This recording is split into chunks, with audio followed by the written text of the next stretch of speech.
Hey, Earth scientists. Today we're going to talk about air masses. All right. I'm excited about this because this kind of begins sort of like a macro to micro progression that we'll do throughout understanding the weather.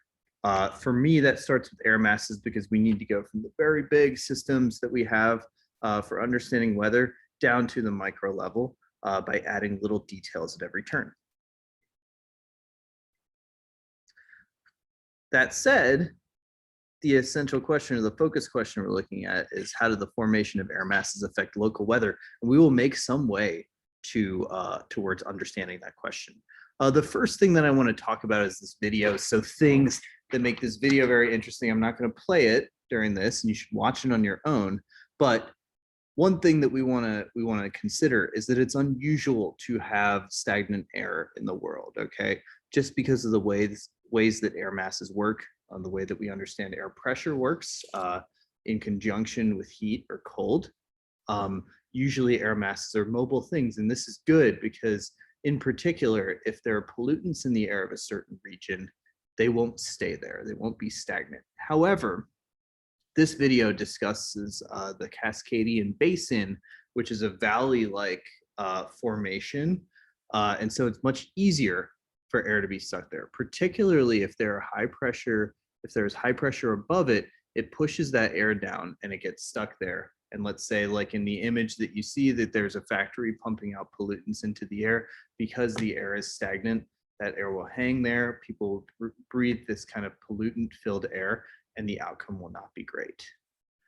So this is one example of why air masses, and we're about to discuss them in more detail, why air masses are so important. And let's continue with that idea in mind that in a normal weather system, air masses are pushing each other around and moving around the world. And this is allowing air to go from point A to point B and not stagnate in certain areas. Okay, and this is also what's responsible for the changes in the weather. So when I say an air mass, you want to think really hard about that second word, mass. And think that we're talking about an unusually large kind of block of air, okay, with certain characteristics. Now, the ways that we divide those characteristics are as follows, okay? And I'm going to annotate this on the whiteboard. So let me just stop sharing and share a whiteboard. All right, so the ways that we divide our air masses, division of air masses, is based on where they were formed.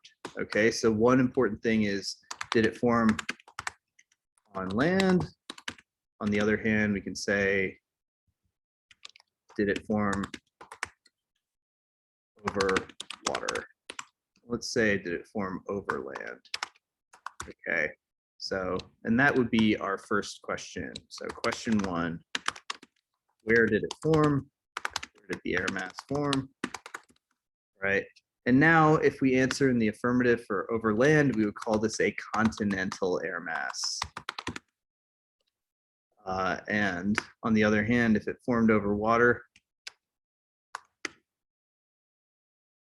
we would call that a maritime air mass. All right. And now the other thing that we're going to talk about is so I'm going to add some detail before we ask the second question. You'll see why. So where did the air mass form over what type of structure? That's our first question. And so by what type of structure, I mean land or water. Now, question two, let me put this in a different color.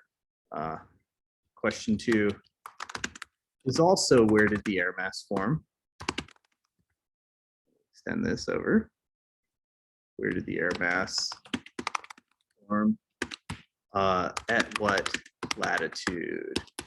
Okay, so we're thinking about longitude and latitude. Latitude is kind of those horizontal demarcations, and they center at the equator, and they go all the way up to the North Pole, all the way down to the South Pole. And obviously there are significant differences in the weather at those places. So when I say where did the air mass form, did it form at a low latitude, meaning a latitude close to 0 degrees? If yes, then we're talking about a tropical air mass, all right? And then on top of that, or I guess the other question is, did it form at a high latitude to 180 degrees? And if yes, we're talking about a polar air mass. All right. Sometimes we are also talking about what we call an Arctic air mass, which is an even colder, drier, and more stable form of an air mass than a polar one. And that gets me into characteristics. So I'm going to extend the size of this, and let's talk about characteristics. I'm going to do that in yet another color. Okay, so characteristics. Air masses. Again, we're talking about these large blocks of air that move around the world and determine the weather below them. Okay, so if we're talking about continental air masses,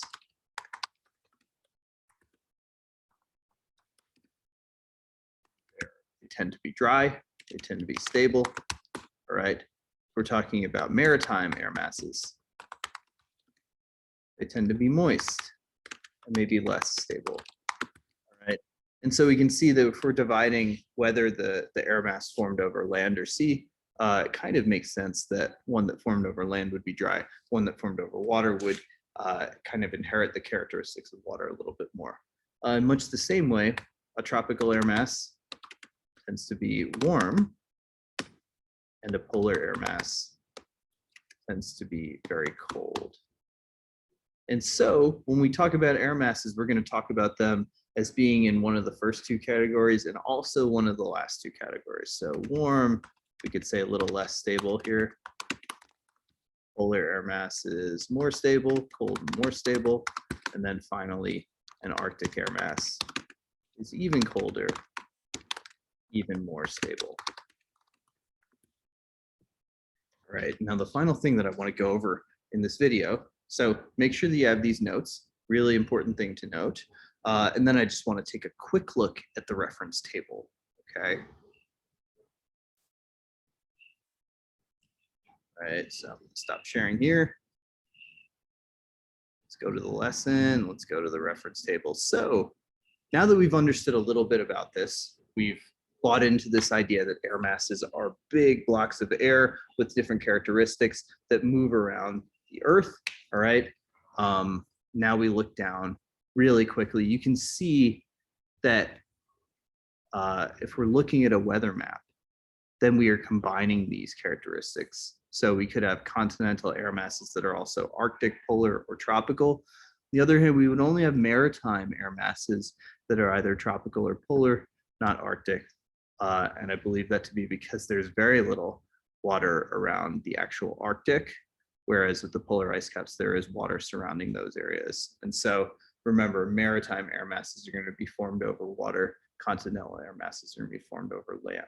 All right, that is the basic thing that you want to take away from the reference table for now. Okay, we're going to start talking about fronts, and that'll bring us down from that macro process of talking from the most general place to the most specific. We'll start talking about fronts in the next video, but for now we just need to understand that about air masses. And I'm just going to close with a sample question here, this check for understanding. So this was from the 2017 Earth Science Regents exam. All right, and if we look down, it's saying which type of air mass would most likely be located over Georgia. All right, and in this map, we see that there is a polar front jet stream. Okay, so the first thing we need to do is figure out, is this an air mass over land or water? Probably.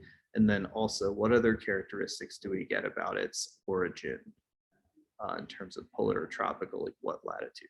So I'm seeing if it's called a polar front jet stream, I could probably conclude that it's a polar air mass. And then also, we see that it is traversing over land, pretty much. And so if I'm looking down at this, considering that, then I might consider that it is a continental polar air mass, okay? So this is part of the way to break this down. And I encourage you to take this information and then see if you can work it out on your own. try to recall what CP, CT, MP, and MT stand for. And now that we've got that, could you do a little critical thinking and think about what type of air mass is presently over the desert? All right. So that is where I will leave you. I hope this is helpful for you. And I will talk to you soon.